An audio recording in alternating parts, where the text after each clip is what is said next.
طلع البدر علينا من ثنيات الوداع وجب الشكر علينا ما دعا لله داع طلع البدر علينا من ثنيات الوداع وجب الشكر علينا ما دعا لله داع أيها المبعوث فينا.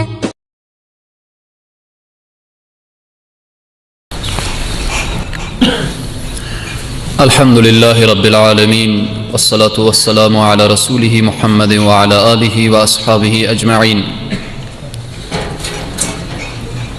خدمت مهمانان عزیز، علمای بزرگوار، طلاب و حفاظ گرامی، السلام علیکم و رحمت الله تعالی و برکاته.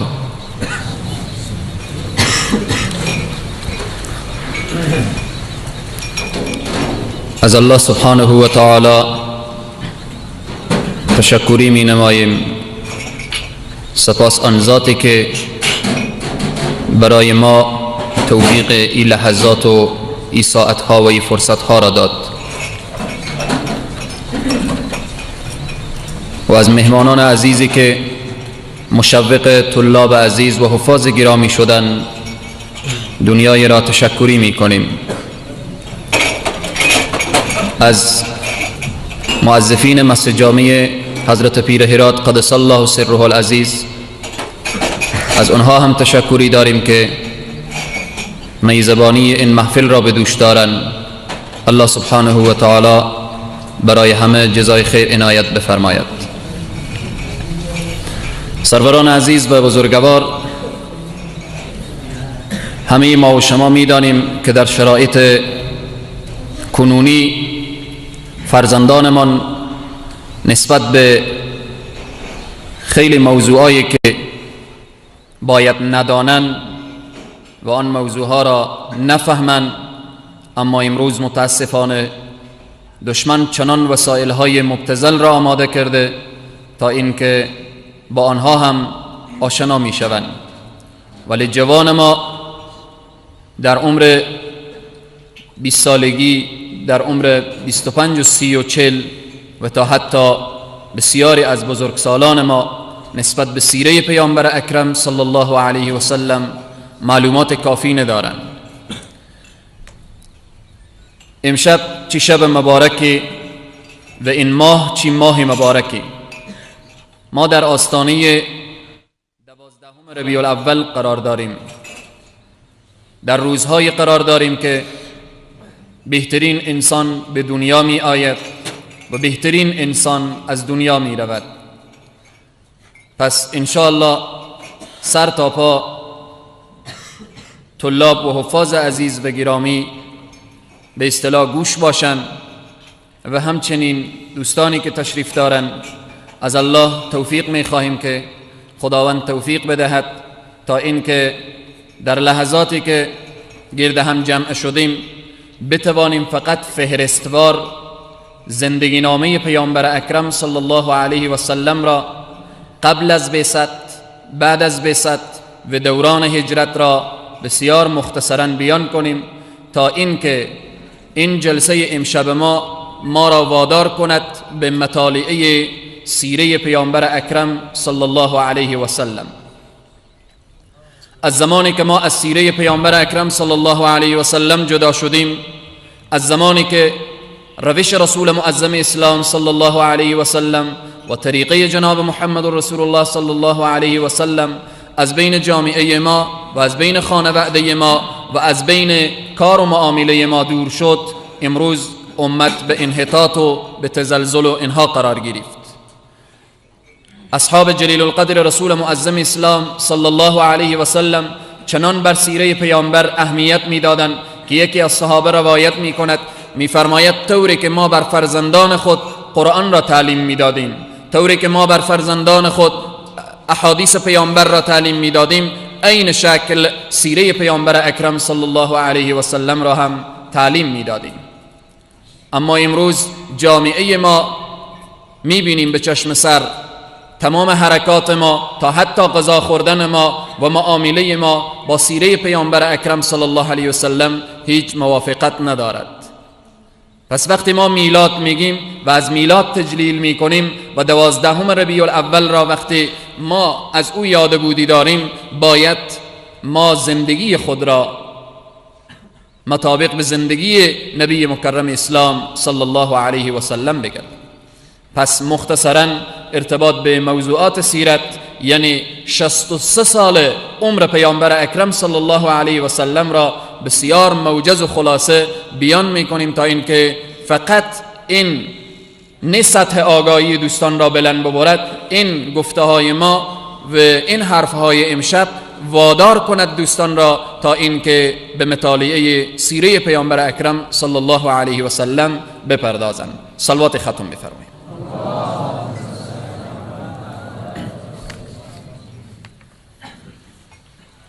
اولتر از همه وضعیت دوران جاهلیت. هنوز پیامبر اکرم صلی الله علیه و سلم به دنیا نیامده بودن و تا زمانی که به دنیا می آیند و تا به پیامبری مبعوث می شوند دوران جاهلیت می گویند. وضعیت دوران جاهلیت چگونه بود؟ مختصرا اشاره می شود. اوضاع یا وضعیت اخلاقی دوران جاهلیت. چه خوبه که اوضاع اخلاقی دوران جاهلیت را از یک عرب اصیل، از یک عربی که او واقعا در او جامعه زندگی کرده، از زبان حضرت جعفر ابن ابی طالب رضی الله تعالی عنه که در پیشگاه نجاشی وضعیت اخلاقی دوران جاهلیت را بیان می کند، از او بشنویم. زمانی که حضرت جعفر ابن ابی طالب در کنار نجاشی و مقابل نجاشی قرار میگیرد، میگوید پادشاها، ما اهل جاهلیت بودیم، بتها را پرستش میکردیم و گوشت مردار میخوردیم و اعمال منافی عفت را انجام میدادیم، یعنی شراب میخوردیم و قمار میزدیم و دختران را زنده به گور میکردیم و بالاخره از با اندک مسئله و قضیه که بسیار جزئی از پشته ها میساختیم و همین ترتیب رشته خشاوندی را قطع می کردیم و با همسایه ها به بدی رفتار می نمودیم و توانای ما ناتوان را طعمه خیش می ساخت و همیشه حق و حقوق مظلومین پایمال بود. این وضعیت اخلاقی دوران جاهلیت هست. حالا وضعیت دینی، گفتم که فهرستوار بیان می کنم. وضعیت و اوضاع دینی مکه مکرمه قبل از اسلام چگونه بود؟ وضعیت دینی چنان شده بود که در اطراف کعبه معظمه که آن خانه توحید ساخته شده بود، آنجا را حضرت ابراهیم علیه السلام به خاطر این ساخته بود که همه موحدین جمع شوند و یکتاپرستان آنجا را عبادت کنند و اون معبد مسلمین و یکتاپرستان باشد. اما وضعیت دوران جاهلیت چنان شده بود که تنها در کنار کعبه معظمه 360 بت گذاشته بود و هر بت را فکر می کردن یک روز اداره می کند و بالاخره 360 بت در کنار کعبه معظمه و بت‌های فراوانی در دکانها به خرید و فروش می رسید و در هر خانه بت قرار داشت. این وضعیت دینی دوران جاهلیت بود و به همین ترتیب 570 سال از حضرت عیسی علیه السلام می گذشت. آخرین پیامبر قبل از جناب محمد رسول الله صلی الله علیه و سلم حضرت عیسی علیه السلام بودند.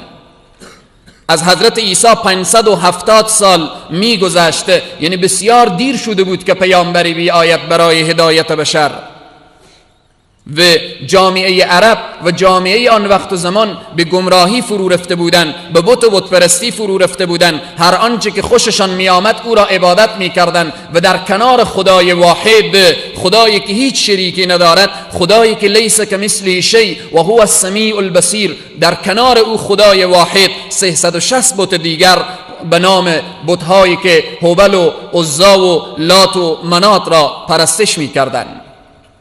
در همان سال 571 میلادی پیامبر اکرم صلی الله علیه و سلم دیده به جهان گشودند. زمانی که رسول معظم اسلام صلی الله علیه و سلم به دنیا آمدن، تحولات عجیبی در دنیا آمد. تحولات عجیب این بود که حضرت پیامبر اکرم صلی الله علیه و سلم وقتی که به دنیا می آیند، حضرت آمینه روایت می کند، مادرشان می گوید که زمانی که به دنیا آمدن از بطن من چنان نوری خارج شد که شام را روشن ساخت، به مشرق را روشن ساخت، به مغرب را روشن ساخت و بالآخره دانستم که این طفلم طفل ساده نخواهد بود. و به همین ترتیب وقتی پیامبر اکرم صلی الله علیه و سلم به دنیا آمدن، چون ارتباط به تولد رسول معظم اسلام صلی الله علیه و سلم، حالتهایی که به دنیا رخ داد، از آن جمله تمام پادشاهان دنیا در روایات آمده که 3 شبانه روز لال و گنگ بودند. آتشکده آذر خاموش می شود و آن بحیره سابه خشکیده و بعد از مدت کمی آن به نابودی تبدیل می شود. و به همین ترتیب 14 ستون از ایوان کسری فرو می ریزد با آمدن پیامبر اکرم صلی الله علیه و سلم. رسول معظم اسلام صلی الله علیه و سلم وقتی به دنیا می آیند، حضرت عبدالمطلب که جد پیامبر اکرم صلی الله علیه و سلم هست، ایشان را به آغوش می گیرد و آنها را در کنار کعبه می برد و اسم مبارکشان را می گذارد محمد صلی الله علیه و سلم. مردم عرب با این نام آشنا نبودند. محمد یعنی چی؟ یعنی ستوده شده. در قرآن عظیم الشان هم هر جا که یاد می شود نام مبارک محمد می آید صلی الله علیه و سلم. حضرت عبدالمطلب که جد پیامبر اکرم صلی الله علیه و سلم می باشد، 10 فرزند داشت که فرزند آخریش عبدالله بود و این فرزند با اخلاق نیکو و بالآخر با صفات نیکوی در بین فرزندانش ممتاز بود. عبدالمطلب این فرزند خود را زیاد دوست دارد. رسول معظم اسلام می فرمایند که انا ابن الذبیحین، من فرزند من فرزند دو ذبح می باشم. یعنی چی فرزند دو ذبح؟ پیامبر اکرم صلی الله علیه و سلم وقتی میگن من فرزند دو ذبح هم این است که توجیه میکنن عبدالمطلب 10 پسر داشت، گفت خدایا اگر برای من تو 10 پسر بدی، یکی را در راه تو قربان میکنم. عبدالله فرزند دهمی زمانی که عبدالمطلب میخواهد او را قربان کند و او را ذبح کند، اما اون مهر پدری کار میکند و دل نمیشود. همان وقت و زمان به این نتیجه میرسند که نام عبدالله را با قرعه 10 شتربندا نام هر کدامشان بلند شد و به همین ترتیب او را اگر نام عبدالله بلند شد عبدالله را ذبح کن و اگر نام شترها بلند شد شتران را، و به همین ترتیب 10 شتر تو اضافه کن اگر نام عبدالله بلند می شود. 10 شتر را با نام عبدالله به قرعه می اندازند، نام عبدالله بلند می شود. 10 شتر دیگر اضافه می کنند، نام عبدالله بلند می شود. 10 شتر دیگر اضافه می کنند، نام عبدالله بلند می شود، تا اینکه در میرسد نصاب شترها به 100 شتر. وقتی زمانی که 100 شتر می شود، نام شتران بلند می شود. او 100 شتر را ذبح می کنند و عبدالله از ذبح نجات پیدا می کند. و همچنین چون پیامبر اکرم صلی الله علیه و سلم از نسل حضرت اسماعیل علیه السلام هستند، حضرت اسماعیل هم زیر کارت می روند و خدای تبارک و تعالی آنها را ایشان را از زیر کارت نجات می دهد. به این است که رسول معظم اسلام می فرمایند انا ابن الذبیحین، من فرزند دو ذبح می باشم. یعنی عبدالله هم میخواست ذبح شود و از زیر کارت نجات پیدا کرد، حضرت اسماعیل هم میخواست ذبح شود، از زیر کارت نجات پیدا کرد. پیامبر اکرم صلی الله علیه و سلم نام پدرشان که عبدالله هست، عبدالمطلب بهترین زن و بهترین دختر آن وقت و زمان را، حضرت آمینه را به عقد نکاح عبدالله در می آورد. حضرت عبدالله چنان نوری در جبین مبارک بود که همه دختران آن وقت و زمان بر نوری که در پیشانی عبدالله بود همه عاشق شده بودند. اما زمانی که با آمینه ازدواج می کند، اون نور از وجود عبدالله انتقال میکند در بطن آمینه و حضرت پیامبر اکرم صلی الله علیه و سلم وقتی به دنیا می آیند اون نور مشرق و مغرب را فرا میگیرد. ارتباط به نسب پیامبر اکرم صلی الله علیه و سلم گفتیم که بحث ما فقط فهرستوار هست برای اینکه آشنایی با سیره پیامبر اکرم صلی الله علیه و سلم پیدا کنیم.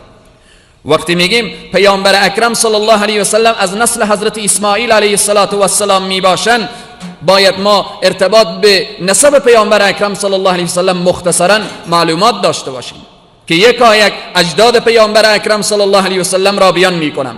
محمد ابن عبدالله ابن عبدالمطلب ابن هاشم ابن عبد مناف ابن قصا ابن کلاب ابن مره ابن کعب ابن لؤي ابن غالب ابن فهر ابن مالك ابن ناظر ابن كنانة ابن خزيمة ابن مدركة ابن إلياس ابن مضر ابن نزار ابن معد ابن عدنان که نسب عدنان به حضرت اسماعیل علیه السلام اسماعیل ابن ابراهیم علیه السلام میرسد. این نسب حضرت پیامبر اکرم صلی الله علیه و سلم از خودشان تا حضرت ابراهیم علیه السلام می باشد. بعد از اینکه پیامبر اکرم صلی الله علیه و سلم به دنیا می آیند و نام مبارکشان محمد گذاشته می شود، اینجا اولین کسی که رسول معظم اسلام صلی الله علیه و سلم را شیر می دهد کی هست؟ کنیز ابو لهب به نام سویبه که ایشان را مدت چند روز شیر میدهد و عادت عرب این بود که فرزندان خود را در صحرا میفرستادند و بیرون از شهر تا اینکه در آنجا از آب و هوای مخصوص صحرا و اینها استفاده کنند و به همین ترتیب دوران شیرخوارگی پیامبر اکرم صلی الله علیه و سلم نداشت، به خاطر اینکه عربها از کسی که توقع داشتن پدرش بود ولی محمد رسول الله صلی الله علیه و سلم از پدر محروم بودند، به خاطر که در بطن آمینه قرار داشتن که عبدالله فوت می کند. رسول معظم اسلام برای خود پدر ندیدند و به همین ترتیب وقتی که حلیمه سعدیه می آید ایشان را به آغوش می گیرد و رو به طرف قبیله خود حرکت می کند، تمام خیر و برکت را در زندگی خود و در مال و مالداری خود لمس می کند و احساس می کند. همه او زنانی که از گرفتن پیامبر اکرم صلی الله علیه و سلم ابا ورزیده بودند همه غبطه می خوردند، همه رشک می بردند، همه با حلیمه سعدیه مبارکی می دادند و می گفتند طفل با برکت، طفل مبارکی را به آغوش گرفتی. حضرت حلیمه سعدیه مدت 2 سال پیامبر اکرم صلی الله علیه و سلم را شیر میدهد و بعد از 2 سال می آورد، پس به مادرشان تسلیم می کند ولی تقاضا می کند ای آمینه چی می شود که محمد را 2 سال دیگر هم با من تجدید کنی و بیاید در کنار من.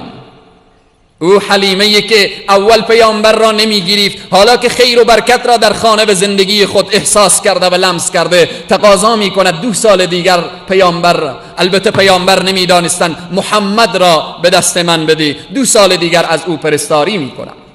حضرت آمینه اجازه دادن بیبی حلیمه 2 سال دیگر می برد تا اینکه در موقع این 2 سال مسئله شرح صدر می شود و جبرائیل علیه السلام می آید، سینه پیامبر اکرم صلی الله علیه و سلم را می شکافد و اون سیاهی که در سینه بود بر می دارد و قلب مبارک را با آب زمزم شستشو می دهد و همین خبر را وقتی به حلیمه می رسانند او پریشان و هراسان و بالآخر می گوید مرحله دیگر کسی با محمد اذیت نرساند تا اینکه او را بر می دارد می آورد به مادرشان تسلیم می کند.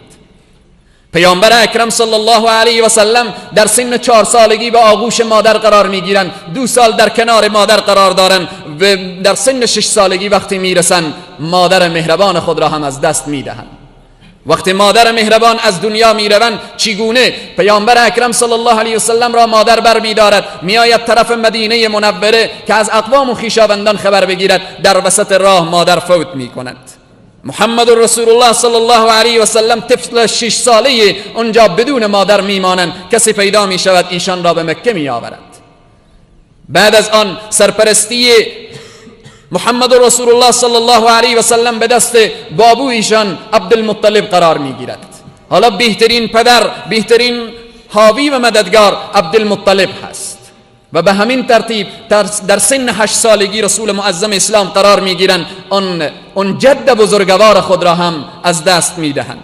در سن 8 سالگی عبدالمطلب هم از دنیا میرود.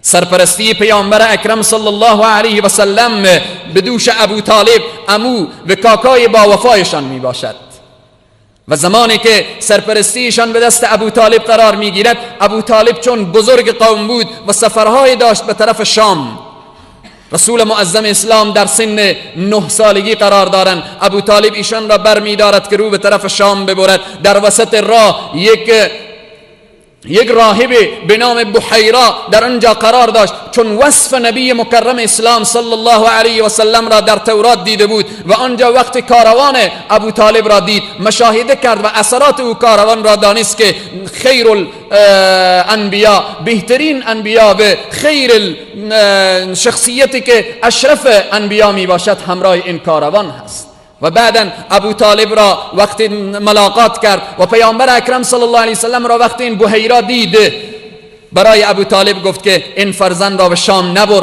مبادا یهود شام از تورات آگاهی دارند، واقفا مبادا به این ضرر برسانند. و به همین ترتیب از آنجا از وسط راه به دستور اون راهب، به دستور اون بحیرا، پیامبر اکرم صلی الله علیه وسلم ابو طالب ایشان را برمیگرداند به سوی مکه مکرمه. رسول معظم اسلام صلی الله علیه و سلم در سن 14 و 15 سالگی قرار دارند که جنگ در بین قریش و قیس که به نام جنگ فجار در میگیرد. رسول معظم اسلام در آن جنگ درس تیر اندازی و درس اسب سواری را میآموزند. پیامبر اکرم صلی الله علیه و سلم در آن جنگ تیرها را به دست عموهای خود، به دست کاکاهای خود میدادند و در آنجا درس تیراندازی و درس اسب سواری و درس جنگ و شهامت و مردانگی را آموختند. به همین است که پیامبر اکرم صلی الله علیه و سلم زمانی که نوجوان میشوند و بزرگ میشوند و در سن 16 و 17 سالگی قرار میگیرند، اینجا متوجه میشوند که باید از آبله کف دست نان خورد. رسول معظم اسلام صلی الله علیه و سلم دنبال کار میرن. کدام کار را انتخاب میکنن؟ چوپانی را انتخاب میکنن. مدت رسول معظم اسلام چوپانی میکنن تا اینکه از اونجا درس بگیرن و از اونجا درس رحم و شفقت و ترحم و درس کنترل کردن، بالآخر از آنجا درس نظم و نظام و اینها را یاد بگیرن. اینها همه چون سیره پیامبر اکرم صلی الله علیه و سلم را گفتم خلاصه بیان میکنم تا اینکه ما را وادار کند چنگ بزنیم به سیره پیامبر و سیره پیامبر را مطالعه کنیم. زمانی که رسول معظم اسلام صلی الله علیه و سلم در سن 25 سالگی قرار میگیرند، با حضرت خدیجه الکبری رضی الله تعالی عنها، با او زن تاجر پیشه ازدواج میکنند. خدیجه که در آن وقت و زمان اکثر ثروت مکه از آن خدیجه الکبری بود، رسول معظم اسلام صلی الله علیه و سلم با چنین زنی که در تمام عمر خود پشتیبان مالی و جانب اقتصادی در کنار رسول معظم اسلام صلی الله علیه و سلم قرار داشت. رسول الله 25 ساله، حضرت خدیجه الکبری رضی الله تعالی عنها در سن 40 سالگی که همه فرزندان رسول معظم اسلام از حضرت خدیجه الکبری هست به جز حضرت ابراهیم. رسول معظم اسلام صلی الله علیه و سلم در سن 35 سالگی قرار دارند که بنای کعبه می شود. وقتی کعبه را قریش و مکی ها می سازند، بر سر حجر الاسود دعوا می کنند و از آن جمله اقوامی که در آن وقت و زمان بودند که بنو عبدالدار ظرف خونی را میگذارد و بنو عدی می آید میگه تا پای مرگ می جنگیم، در آنجا اختلاف بزرگ شده بود. به همین نتیجه رسیدن که کسی از دروازه حرم که داخل شد با ما فیصله کند. ناگه رسول معظم اسلام 35 ساله اند، هنوز پیامبر نشدن، وارد مسجد الحرام می شدن. همه میگویند محمد امین آمده، محمد صادق آمده، تا این که می آیند در بین اونها داوری می کنند و بعد ردای مبارک خود را میگذارند، حجر الاسود را وسط ردا قرار میدن و بعد اقوام مختلف را میگن شما 4 طرف این ردا را بگیرید و کنار کعبه قرار بدهید و خود رسول خدا صلی الله علیه و سلم حجر الاسود را در جایش میگذارند. و بعد تمام او فتنه و تمام او جدالها، تمام اختلافها همه دفع می شود و همه دور می شود. رسول معظم اسلام صلی الله علیه و سلم در سن 37 سالگی و اینها قرار داشتن که پیمان حلف الفضول یا پیمان جوانمردی صورت میگیرد.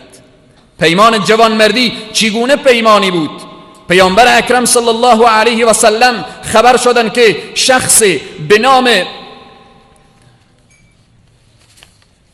نام عاص بن وائل که می آید، یک انسانی که از اون مال و ثروتش را میگیرد، یک مرد زبیدی بود که در مکه مکرمه آمد، مال و ثروت داشت. در آن وقت عاص بن وائل مالش را خرید ولی برایش پول نداد. گفتیم که دوران جاهلیت دورانی بود که فقط زور و قوت و قلدوری و بالاخره اونها چلش داد. همه مظلومین حقشان پایمال بود. این صحنه را که وقتی رسول معظم اسلام و جوانان آن وقت و زمان مشاهده کردند، گفتن بیاییم یک پیمان بسته می کنیم تا اینکه حق مظلوم را از ظالم بگیریم. همین بود که در خانه عبدالله ابن جدعان جمع می شوند و پیمان بسته می کنند. میرن دروازه خانه عاص بن وائل را در می زنند که فلانی اگر تو مال فلانی را نپردازی و یا پول برای مرد زبیدی نپردازی، ما علیه تو شمشیر می کشیم. جوانان با غیرتی بودند. این پیمان جوانمردی قبل از اسلام که تا حتی در حدیث می آورد که رسول معظم اسلام وقتی به پیامبری مبعوث شده بودند می فرمایند اگر چنین پیمان جوانمردی الان صورت بگیره، من محمد باز در کنار چنین جوانان ایستاده می شوم تا اینکه حق مظلوم را از ظالم بگیرم و برای مظلوم بدهم.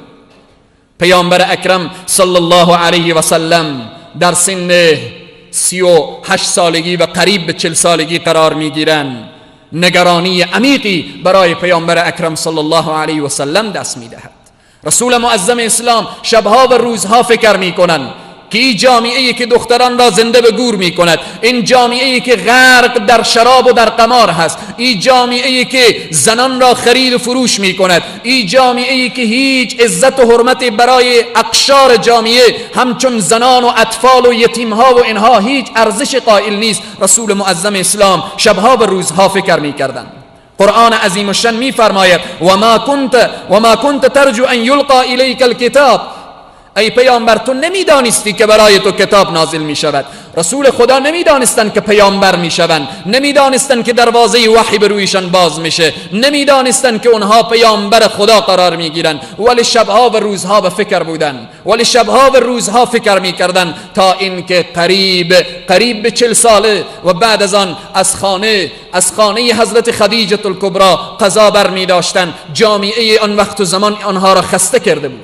قضا بر می داشتن، می رفتن در غار حرا، به آنجا به خلوت و در آنجا به تفکر. عبادت رسول معظم اسلام صلی الله علیه و سلم تفکر بود، تا اینکه رسول معظم اسلام صلی الله علیه و سلم زمانی که 40 بهار از عمر مبارک گذشت و آن زمانی که 41 سال از عمرشان تیر شد، آن وقت مجده سعادت و آن وقت پیک وحی به نزد رسول معظم اسلام صلی الله علیه و سلم می آید.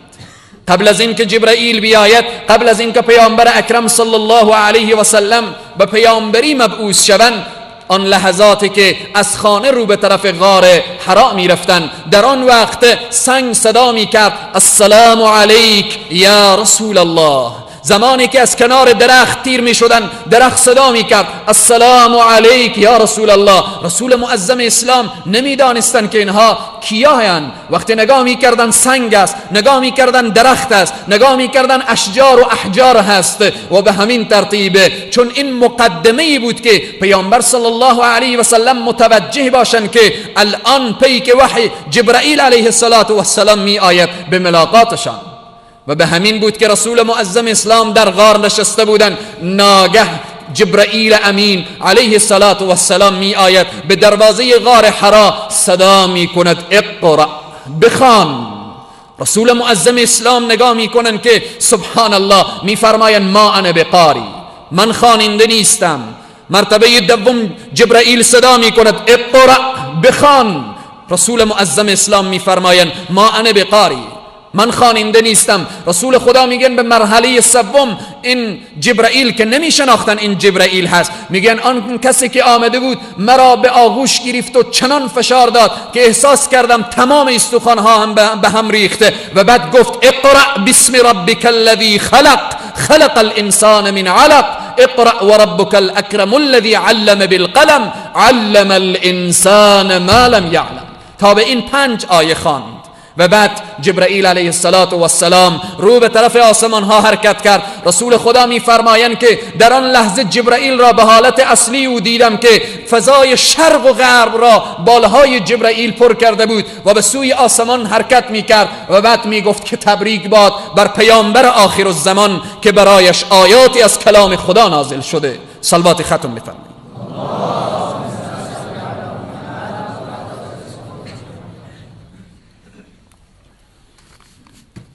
رسول معظم اسلام صلی الله علیه و سلم به پیامبری مبعوث می شوند. دوران قبل از بعثت را دانستیم. دوران قبل از بعثت یعنی از زمان تولد تا زمانی که رسول خدا به پیامبری مبعوث می شوند. حالا دوران از زمانی که به پیامبری مبعوث می شوند تا هجرت پیامبر اکرم صلی الله علیه و سلم، رسول خدا از غار حرا پایین می آیند، میروند به خانه خدیجه الکبری رضی الله تعالی عنها، میفرمایند زمیلونی زمیلونی زمیلونی، بپیچان مرا و به همین ترتیب به اصطلاح ما و شما ایشان را فراشا میکرد و آنها را تپ و بالاخره لرزان گرفته بود و این بود که آن زوجه محبوب رسول معظم اسلام صلی الله علیه و سلم، آن خدیجه الکبری، و بعد میگوید ای محمد نترس، فکر نکن که او جن بوده، فکر نکن که او بلا بوده، فکر نکن که کسی برای تو مصیبتی میرسانه، فکر نکن که کسی برای تو ضربه وارد میکنه، چون تو محمد امینی، به عمر خود تو صله رحم به جاه کردی، به عمر خود دست مهر و نوازش خود را بر سر یتیمان کشیدی، به عمر خود رحم و شفقت و ترحم بر مظلومان داشتی، عمر تو همه خوبی بوده، تو به نام محمد امین و صادق مشهور هستی. متوجه باش که هیچ آفتی و هیچ گزندی برای تو اصابت نخواهد کرد. برخیز ای محمد که برویم به خانه پسر عمویم ورقه ابن نوفل که ببینیم که او از تورات آگاهی دارد. زمانی که میآیند به خانه ورقه ابن نوفل، آنجا وقت داستان را بیان میکنند رسول معظم اسلام صلی الله علیه و سلم، آنجا ورقه چی میگوید؟ میگوید مبارک باد تو پیامبر آخر الزمانی، تو آن کسی که به نزد حضرت موسی آمده، یعنی جبرائیل علیه السلام، آن به نزد تو آمده امروز. ولی متوجه باش ای محمد، بعد از این که اعلان بکنی که من محمد پیامبر خدایم، اینهایی که تو را امین میگویند، اینهایی که تو را صادق میگویند، اینهایی که همه برای تو احترام دارند، قوم تو خلاصه علیه تو قیام میکند و تو را از سرزمین مکه بیرون میکنند و تو را مورد آزار و اذیت قرار میدهند، ولی تو باید صبر و استقامت داشته باشی. محمد رسول الله صلی الله علیه و سلم میگویند آیا همین قومی که برای من همه احترام دارند، همینها در مقابل من استاده میشوند؟ میگن بلی، هر پیامبری که چنین پیامی آورده، هر پیامبری که چنین اعلانی کرده، قومش علیه استادگی کردند و در مقابلش انسانهای بدعتی و انسانهای خرافاتی و انسانهایی که از دین جدا بودند و انسانهایی که قدرت و ثروتشان در خطر قرار میگرفت، اونها علیه پیامبران و انبیای خدا استادگی کردند. اینجا هست که رسول معظم اسلام این دعوت را مخفیانه نگاه می‌دارند. اولین کسی که رسول خدا را تصدیق می‌کند خدیجه الکبری رضی الله تعالی عنها هست. اولین کسی که برای رسول خدا ایمان می‌آورد از قشر زنها خدیجه الکبری، از قشر مردان حضرت صدیق اکبر و از قشر نوجوانان حضرت علی ابن ابی طالب و از قشر غلامان زید ابن حارثه هست. و به همین ترتیب کسانی که باز به دست حضرت ابوبکر صدیق رضی الله تعالی عنه ایمان میآورند، عثمان ابن عفان، زبیر ابن عوام، عبدالرحمن ابن عوف، سعد ابن ابی وقاص، طلحه ابن عبید الله و بزرگان دیگری از قریش به دست حضرت ابوبکر صدیق ایمان میآورند. مدت 3 سال دعوت مخفیانه هست. از بعثت 3 سال میگذرد. در آن وقت جبرائیل علیه السلام میآید. وقتی جبرائیل می آید این آیات مبارکه فاستع بما تؤمر و اعرض عن المشرکین، پس آشکارا کن به آنچه امر کرده میشوی و اعراض کن از مشرکین. و انذر عشیرتک الاقربین، بلند شو و اقوام خود را بیم بده. رسول معظم اسلام بلند میشوند، بر سر کوه صفا فریاد میزنند. بعد از 3 سال دعوت مخفیانه میخواهد علنی شود. رسول خدا صلی الله علیه و سلم میخواهند مردم مکه را و اونهایی که در عقیدهشان این حرف پیامبر تضاد دارد، رسول معظم اسلام میخواهند که آنجا اظهار براءت و بیزاری از شرک و از کفر اینها را اعلان بکنند. رسول خدا بر کوه صفا بلند میشوند و فریاد میزنند یا صباحا. این جمله بود که زمانی که عرب میشنوید همه میدویدن، فکر میکردن که دشمن آمده. رسول خدا از بلند کوه صفا فریاد زدن یا صباحا. همه قوم عرب و همه اقوام مختلف گرد پایین کوه صفا جمع شدن و هر انسانی که آماده نمیتوانست نماینده گرفت که برو این حرف پیامبره، که این حرف محمد که صادق است و امین است، برو بشنو که چی میگوید. هر کدامشان آمدن. رسول خدا فرمودن آیا اگر بگویم که پشت این کوه دشمن آمده میخواهد شما را شبیخون بزند و میخواهد بر شما حمله ور شود، آیا باور میکنید؟ همه گفتن اگر تو بگویی ای محمد. شما طلاب و حفاظ خیلی متوجه باشید که راه دعوت، راه تبلیغ، راه وسیله پیامبر اکرم صلی الله علیه و سلم استقامت میخواهد. فرمودن مشرکین گفتن اگر تو بگی ای محمد ما قبول میکنیم، چون تا به حال از تو دروغ نشنیدیم، تا به حال از تو حرف زشت نشنیدیم، تا به حال از تو حرفی که بالاخره ما دوچار مشکل شدیم از تو نشنیدیم، تو امینی و صادقی به راست گویی. رسول خدا گفتن آیا حرف مرا باور میکنید؟ گفتن بله. در اینجا گفتن های انسان ها متوجه باشید که شما به شرک آلوده شده اید، شما خدای واحد را فراموش کرده اید، شما در کنار خدای واحد 360 بت گذاشته اید و شما در عقیده شما مشکل پیدا شده و مرض پیدا شده و شما را از آن روزی که یوم لا ینفع مال ولا بنون الا من اتى الله بقلب سلیم، شما را از او روز میترسانم. در آن وقت مشرکین متوجه شدند که این عجیب پیامی داره. میدانید که نزدیکترین فرد برای پیامبر که کاکای پیامبر بود ابو لهب در آنجا استاده شد، بسیار با بی‌ادبی استاده شد، گفت نعوذ بالله، گفت هلاک شی ای محمد، آیا در این نیمه روز ما را در این هوای گرم به این واسطه طلب کرده ای؟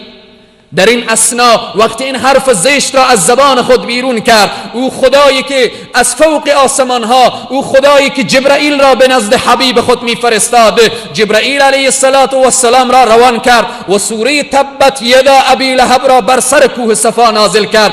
گفت تبت یدا ابی لهب و تب، هلاک شی خودت ای ابی لهب که بر حبیب ما نگی هلاک شی. این جواب دندان شکن را الله سبحانه و تعالی بر دهن ابو لهب ها زد. از آنجا مشکلات رسول معظم اسلام صلی الله علیه و سلم شروع می شود. محمد صادق، محمد امین، محمد راستگو تبدیل می شود به یک محمد ساحر، محمد جادوگر، محمد کاهن. العیاذ بالله در تاریخ تا حتی می نویسد نعوذ بالله من ذلک به نام محمد ملحد، یعنی جدا شده از دین تبدیل می شود، چون راه دعوت را پیش برد، چون اعلان حق و چون از شرک و کفر و بتپرستی بیزاری جست. رسول معظم اسلام صلی الله علیه و سلم بعد از این اعلان دچار مشکلات، اذیت‌های مسلمان ها شروع می شود، مشکلات مسلمان ها شروع می شود، تا اینکه به جایی می رسد که گفتگو با ابو طالب، بهترین حاوی و مددگار، بهترین پشتیبان ابو طالب کاکای رسول معظم اسلام صلی الله علیه و سلم هست. مشرکین می آیند که ای ابو طالب اگر تو دست از پشتیبانی محمد برداری ما او را از بین می بریم، ولی تو که از او پشتیبانی می کنی. به اینجا به ابو طالب مشرکین چی میگن؟ برو برای محمد بگو. ای طلاب و حفاظ عزیز متوجه باشید که باغهای سبز سرخ از صدر اسلام تا به امروز نشان داده می شود. مشرکین چی میگن؟ برو برای محمد بگو. اگر دیوانه شده او را تداوی میکنیم، اگر دوست داره ثروتمند مکه باشه همه پول جمع آوری میکنیم تا او ثروتمند مکه باشه، اگر قدرت میخواهد تمام قدرت مکه را برایش میدهیم، اگر زن میخواهد تمام دختران زیبای مکه را استاده میکنیم و او از بین اونها برای خود انتخاب بکنه، ولی از این راهی که ادامه میده دست برداره. ابو طالب آمدن این حرفها را به جناب محمد رسول الله صلی الله علیه و سلم گفتن. بعد رسول خدا صلی الله علیه و سلم اشکان اینا ریخت، فکر کردن که عمویشان ابو طالب میخواهد دست از پشتیبانی برداره. به اینجا رسول الله فرمودن لو كانت الشمس وضع على یمینی، اگر خورشید را به دست راست من بگذارن، اگر مهتاب را به دست چپ من بگذارن، یک وجب از راهی که خدا مرا به او برگزیده و انتخاب کرده عقب نشینی نمی کنم. وقتی رسول الله از خانه بیرون شدن، اینجا ابو طالب متوجه شد که او محمدی که عبدالله ندیده، او محمدی که در 6 سالگی از مادر یتیم شده، او محمدی که در 8 سالگی جد بزرگوار خود را از دست داده، او محمدی که عمر خود را به رنج و زحمت و مشکلات و مشقت سپری کرده. اینجا ابو طالب، حالان که ابو طالب مسلمان هم نبود، صدا کرد محمد رسول الله، بیا محمد، هر آنچه دلت میخواهد اعلان بکن، هر آنچه دلت میخواهد بگو، من ابو طالب تا یک قطره خون داشته باشم از تو پشتیبانی میکنم. تا اینکه مرحله به جای رسید که ابو طالب جواب دندان شکنی برای کفار و مشرکین، حالان که خود ابو طالب هم مسلمان نبود. وقتی که مشرکین عرب از ابو طالب هم ناامید شدن، همه جلسه کردن و کنار هم شیشتن، یک قطعنامه را امضا کردن و صادر کردن که هیچ کس حق نداره با قریش، با ابو طالب و با محمد و پیروانش و هر کس از محمد پیروی میکنه و یا پشتیبانی میکنه، هیچ کس حق نداره خرید و فروش بکنه، هیچ کس حق نداره معامله کنه، هیچ کس حق نداره دختر بده، هیچ کس حق نداره از اینها دختر بگیره و همه ارتباطات اجتماعی بر سر پیامبر قطع شد. ابو طالب دیگر راهی ندید. پیامبر اکرم صلی الله علیه و سلم و مسلمانان و او کسانی که تا حتی مسلمان نبودن از پیامبر پشتیبانی میکردن آمدن در شبه ابی طالب، با یک دره کو در آنجا قرار گرفتن. 3 سال مسلمان ها در شبه ابی طالب بودن. غمانگیزترین تاریخ و لحظات غمانگیز مسلمان ها 3 سال شبه ابی طالب هست. 3 سال شبه ابی طالب به چگونه سپری می شود؟ کسی برای مسلمان ها درهمی نمی دهد، کسی برای مسلمان ها از آذوقه و خوراک چیزی نمی دهد، کسی برای مسلمان ها هیچ توجهی نمی کند. فرزندان مسلمانان چنان گرسنه‌اند، زنان مسلمان ها در حالت فقر و بیچارگی سپری می کنند. گریه اطفال معصوم مسلمانان از شبه ابی طالب، صدای گریهشان می آید در شهر مکه، ولی کسی نیست که غم مسلمان را داشته باشد. در شبه ابی طالب، در آنجا ابو طالب خیلی پشتیبان قوی رسول معظم اسلام بود، در شبه ابی طالب فوت می کند. ابو طالب از دنیا می رود، ولی متاسفانه که از دنیا بی ایمان می رود و کلمه عرض نمی کند و مسلمان نمی شود. زمانی که ابو طالب از دنیا می رود و در آن لحظه و بالاخره مدت چند روزی نمی گذرد که پشتیبان دیگر خود را رسول معظم اسلام از دست میدن. در شبه ابی طالب حضرت خدیجه الکبری، او همسر با وفا، او همسری که تمام ثروت خود، تمام دارایی خود، او همه دارایی را فدای رسول معظم اسلام کرده بوده، اونها حضرت خدیجه در شبه ابی طالب فوت می کند. خدیجه زن ساده نبود. وقتی در شبه ابی طالب حضرت خدیجه به فقر تیر می کرد، بزرگان عرب و بزرگان مکه نامه فرستادن ای خدیجه، مال تو رفت، حسن و زیبایی تو رفت، حالا عجوزه شده ای، ما تخت از طلا می سازیم، از طلا تختی می سازیم و تو را بر تخت می نشانیم و از شبه ابی طالب تو را میاریم در مکه، ولی دنبال محمد را رها کن. خدیجه الکبری گریه می کند، می گوید سبحان الله، من گرد پای پیامبر را، یک نگاه طرف پیامبر را به تمام دنیا و کوههای زمین و آسمان بالآخره تبدیل به طلا شود من نمی دهم.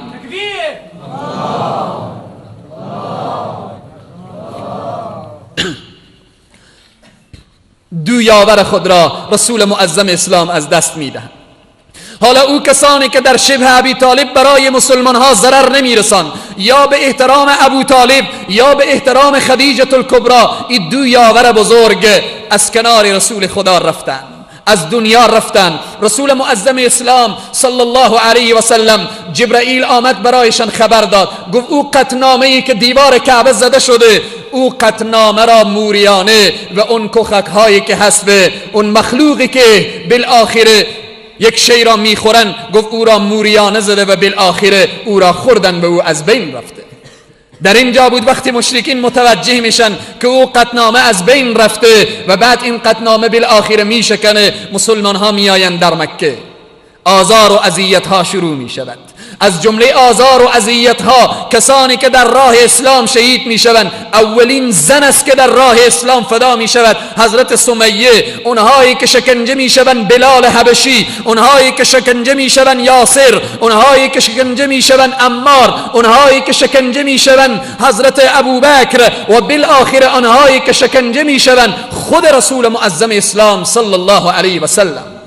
به این است که در این دوران حضرت عمر مسلمان می شود، حضرت حمزه مسلمان می شود و مسلمان ها تا اندازه بازو می گیرند و آزار و اذیت ها شروع می شود تا اینکه رسول خدا مسلمانان را راهی هجرت می گردانند که بروید رو به طرف حبشه، در آنجا پادشاه است به نام نجاشی، بروید آنجا پشتیبانی می شوید و از شما پشتیبانی میکنند. مسلمان ها در حبشه میروند، پادشاه حبشه از مسلمان ها استقبال میکند و بالاخره تا اینکه مسلمان ها پس بار دیگر برمیگردند به طرف مکه مکرمه، تا اینکه الله سبحانه و تعالی لحظات را فراهم میکند که از تمام دنیا به حج می آیند. زمانی که به حج می آیند کفار بین خود جلسه کردند، گفتند اگر در موسم حج اگر محمد شروع کند به دعوت و تبلیغ، شاید خیلی انسانها را نعوذ بالله فریب بدهد، بیایید سر راه ها استاده شویم و مردم را واقف کنیم تا اینکه اونها فریب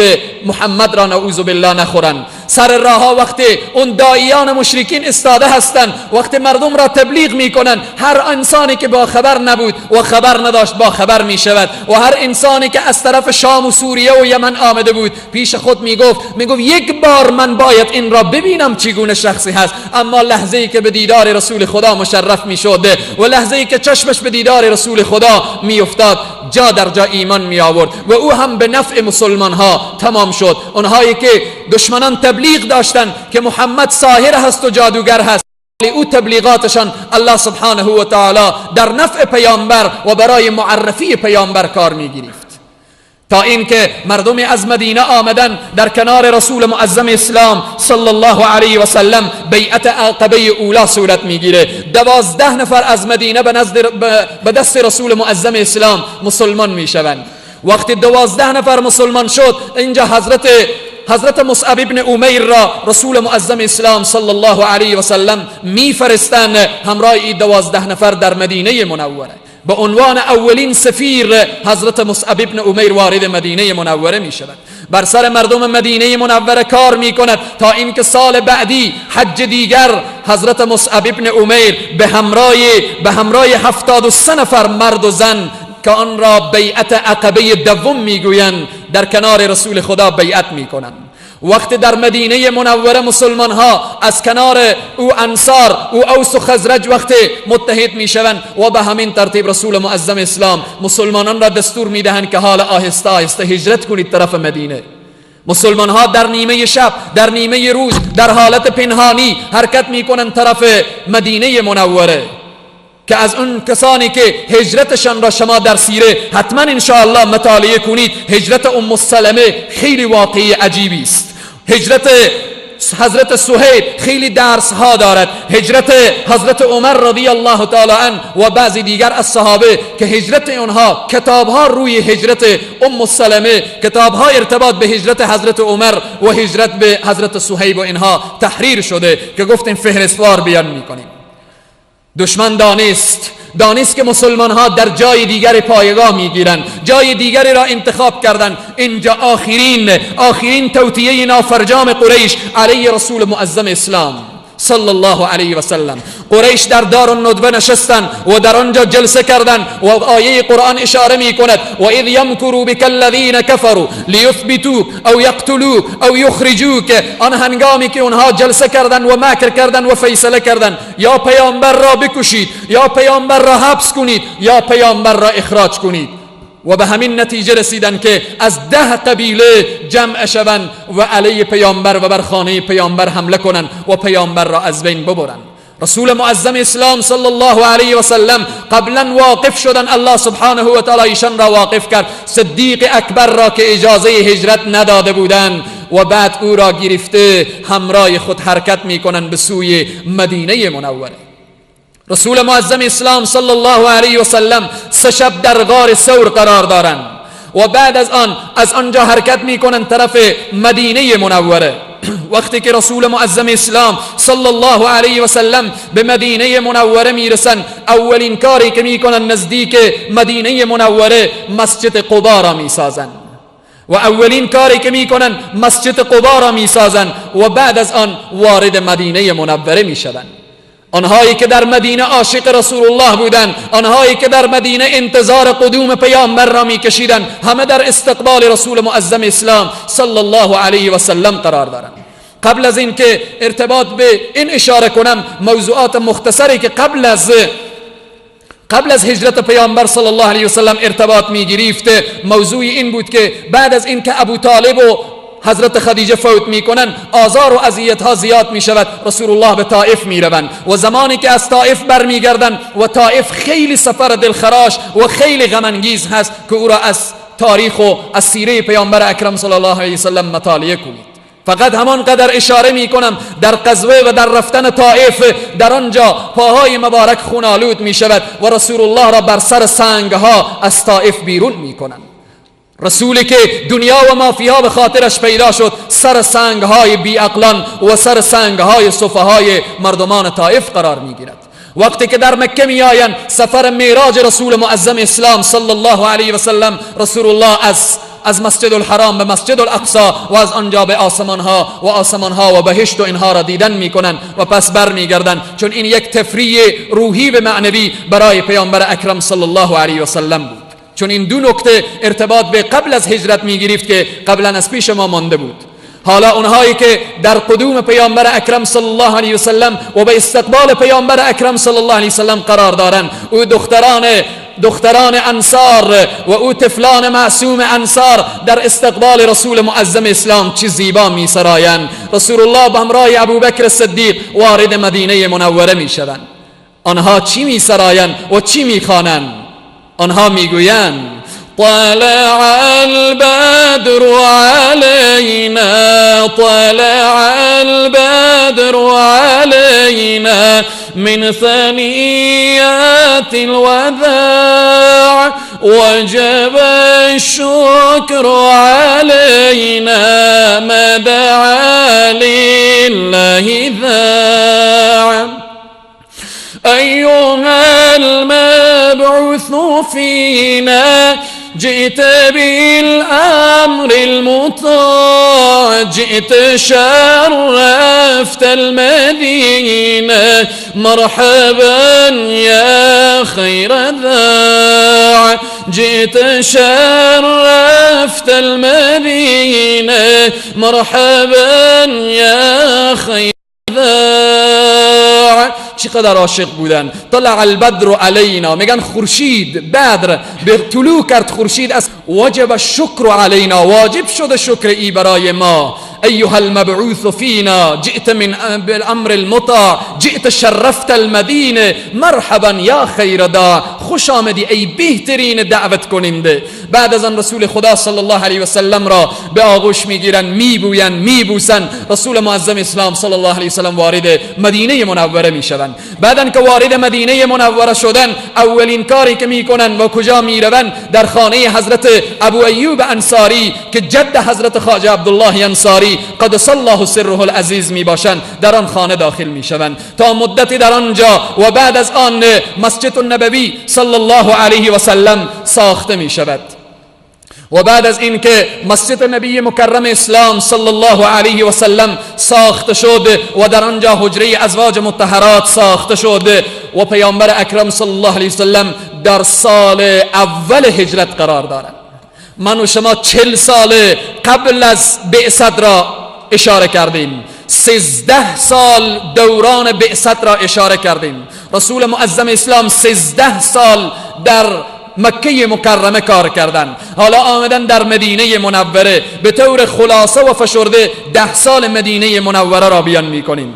سال اول رسول معظم اسلام صلی الله علیه و سلم بین مهاجرین و انصار با اونها مهر و محبت ایجاد کردند. مهاجرین از انصار از مهاجرین چنان استقبال گرمی کردند که مال خود، خانه خود، زندگی خود، همه وسایل خود را به خدمت مهاجرین قرار دادند. و تا حتی در تاریخ می نویسد آنهایی که 2 زن داشتن برای برادر مهاجر خود گفتند که هر زنی را که تو از بین این 2 خانم دوست داری من او را طلاق بدهم تا اینکه عده‌اش بگذرد و تو او را به نکاح بگیر.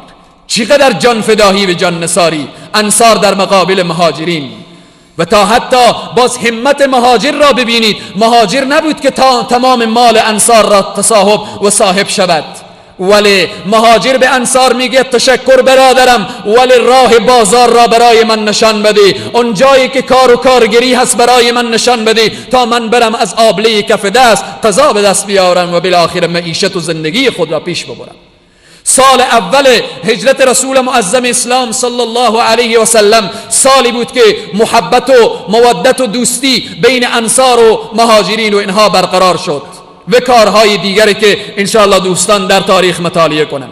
سال دوم حالا مسلمان ها ایجاد حکومت و مسلمان ها دولت نوپای اسلام را ایجاد کردند. سال دوم کاروانی از کنار مدینه عبور می کند. الله سبحانه و تعالی برای مسلمان ها دستور می دهد اذن للذین یقاتلون بانهم ظلموا و ان الله علی نصرهم لقدیر. برای مسلمان ها اذن و اجازه داده شده که بروید پیش روی این کاروان را بگیرید. مسلمان ها حرکت می کنند. 313 نفر مسلمان ها سال بدر زمانی که در راه قرار میگیرند، خلاصه سخن این است که کاروان از یک طرف عبور میکند، به چنگ مسلمان ها نمیافتد، ولی خبر به قریش، خبر به مشرکین میرسد. مشرکین 1000 نفر را با تمام امکانات و تجهیزات آماده میکنند و میآیند در بدر. مسلمان ها رفته بودند تا اینکه کاروان را به دست بیاورند، ولی در آنجا چی میشود؟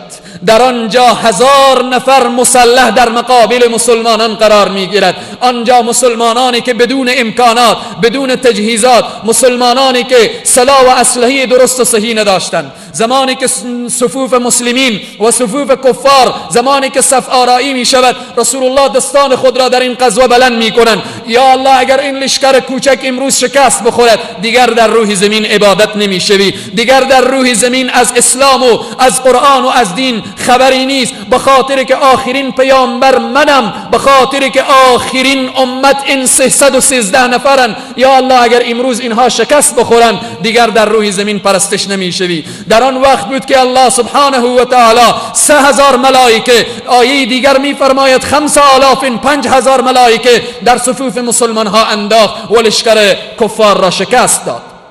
مسلمان ها در آن غزوه بدر که سال دوم بوده، 70 نفر از مشرکین را اسیر کردند، 70 نفر را کشتند، به شمول ابو جهل در آن غزوه به جهنم فرستاده می شود. این سال اول سال دوم هجرت رسول معظم اسلام غزوه بدر می باشد. سال دوم غزوه بدر و سال سوم غزوه احد. زمانی که مشرکین شکست خوردن، سال بعدی آمدن مسلمان ها تعدادشان چی اندازه بود؟ مسلمان ها تعداد اینا 1000 نفر، ولی دشمنان 3000 نفر. از وسط راه در غزوه احد 300 نفر به سرکرده عبدالله ابن ابی برمیگردند و از اونجا وقتی که کنار میروند، چون آنهایی بودند که در نص سری قرآن آنها منافق خوانده شده، 300 نفر از صفوف مسلمان ها جدا میشن.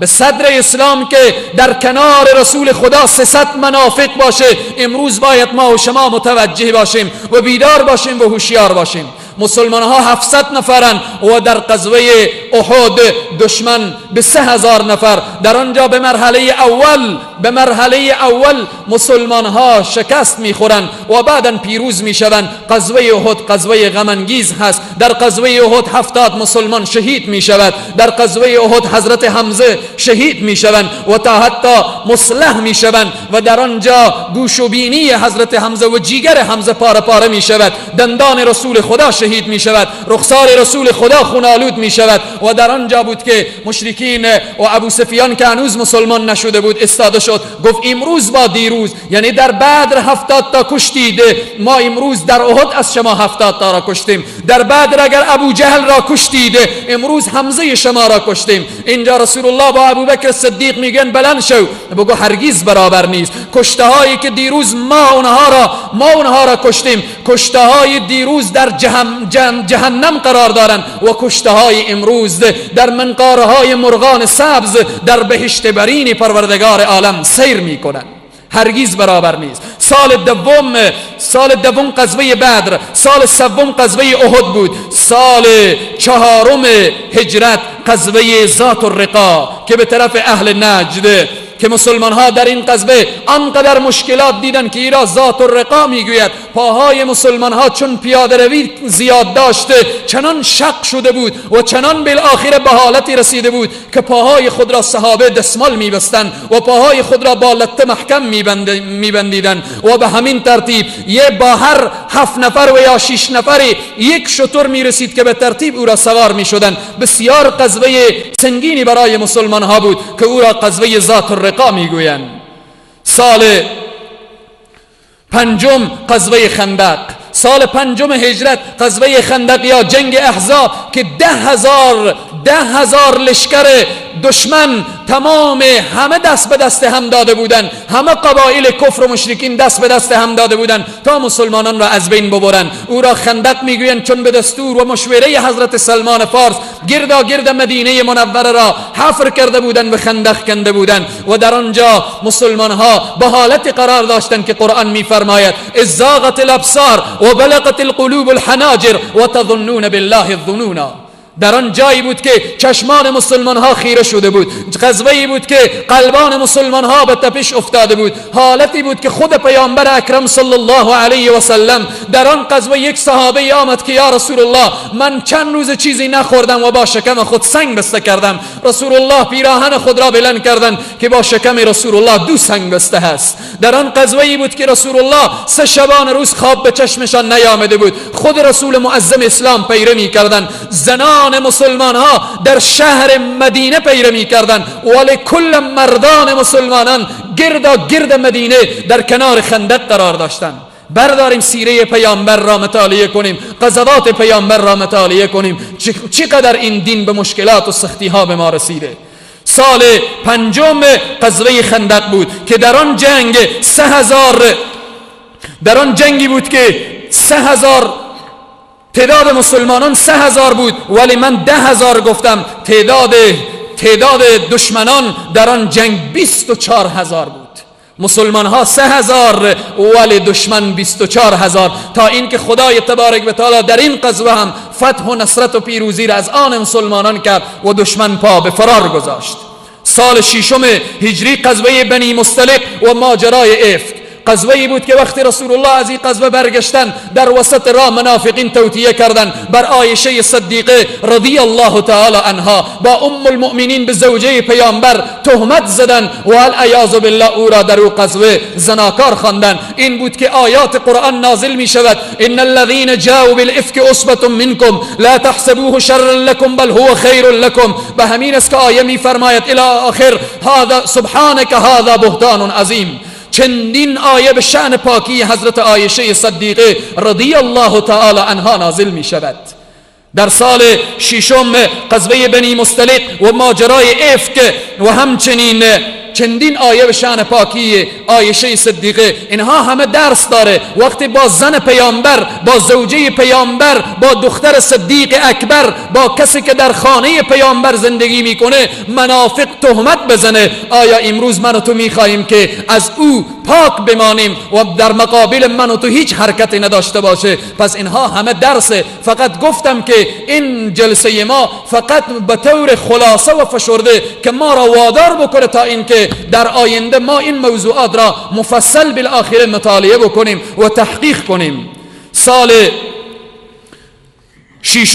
ششم هجری رؤیای صالحی پیامبر اکرم صلی الله علیه و سلم، لقد صدق الله رسوله الرؤيا بالحق لتدخلن المسجد الحرام ان شاء الله آمنین محلقین رؤوسكم و مقصرین الآیه. رسول الله خواب دیدن که طرف مکه میرن و مکه را طواف میکنن و همینه که رسول الله حرکت میکنن طرف مکه مکرمه، ولی در منطقه به نام حدیبیه آنجا رسول الله را توقف میدهن و اجازه نمیدهن.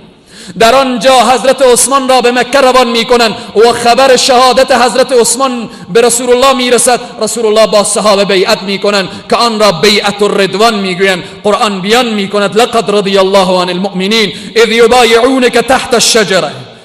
در سال ششم و اوائل سال هفتم وقتی که در آنجا در صلح حدیبیه آنجا مشرکین می آیند که امسال شما را اجازه نمیدهیم ولی با شما عهد و پیمان میبندیم که تا چند سال جنگ صورت نگیرد. وقتی او قطعنامه و صلحنامه در آنجا تحریر می شود، رسول الله صلی الله علیه و سلم از یک طرف دشمن مطمئن می شوند و بعد در سال آخر ششم و اوائل سال هفتم نامه ها را برای شاهان روم و فارس و قبایل مختلف می فرستند و آنها را به اسلام دعوت می کنند که این موقعیت بسیار خوبی برای رسول الله مهیا شده بود که از طرف مشرکین چون صلحنامه تحریر شده بود دلجم بودند و از اون طرف حراسی نداشتند. سال هفتم هجرت پیامبر اکرم صلی الله علیه و سلم در سال هفتم غزوه خیبر که غزوه‌ای بود که یهود نشین بودن. وقتی رسول الله از غزوه احزاب فارغ شدن در آن وقت میخواستن لباس جنگی را از تن بیرون کنن. جبرائیل علیه السلام آمد که حرکت بکن طرف قبایل یهود که از اون جمله قبایل یکی که رسول الله بعد از احزاب طرف بنی قریظه و بنی نذیر رفتن و بعد از آن در سال هفتم حرکت کردن روی به طرف خیبر و یهود را از جزیره العرب و از او سرزمین مدینه منوره راندن و ایشان را دور کردن. و همچنین آخرین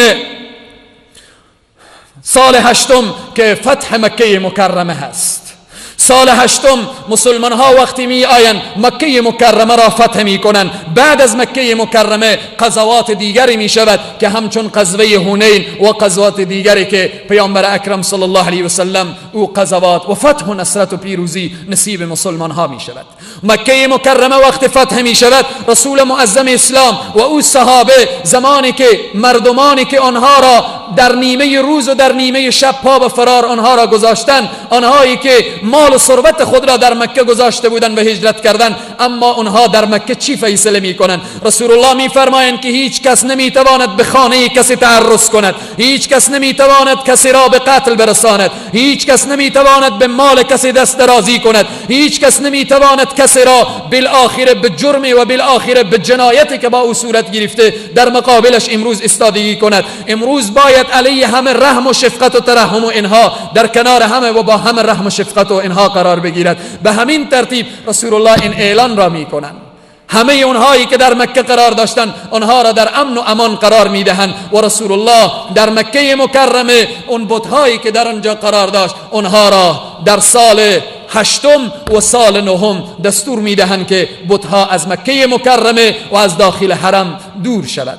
سال نهم هجرت پیامبر اکرم صلی الله علیه و سلم، غزوه تبوک. تمام زندگی پیامبر ببینیم چقدر مشقت بوده، رنج بوده، زحمت بوده. مکه فتح شد ولی هنوز مسلمان ها تعداد فکر میکردن که استراحت میکنن. حالا مکه فتح شد ولی طرف کجا حرکت میکنن؟ در سال نهم غزوه تبوک. غزوه تبوک یک منطقه است که در کنار و هم مرز با روم است و در آنجا رومیان بودند و رومیان میخواستند علیه مسلمان ها حمله ور شوند. رسول الله ترتیب دادن لشکر را، پیشتر آنها را فرستادن به طرف تبوک و از آنجا لشکر روم بر علاوی که جرأت نکرد که بجنگد عقب نشینی کرد و به همین ترتیب مسلمان ها و سرفرازی و سربلندی مسلمان ها آمدند و به همین ترتیب غزوه طائف و به همین ترتیب غزوات دیگری. در سال 10 سال رسول الله در مدینه منوره هم. سال 10 حجة الوداع رسول معظم اسلام صلی الله علیه و سلم بعد از اینکه جزیره العرب از لوث کفر و بت پرستی و شرک و خرافات پاک شد و دور شد، رسول الله صلی الله علیه و سلم در سال 10 آمدن در مکه مکرمه که این راست به نام حجة الوداع می نامند.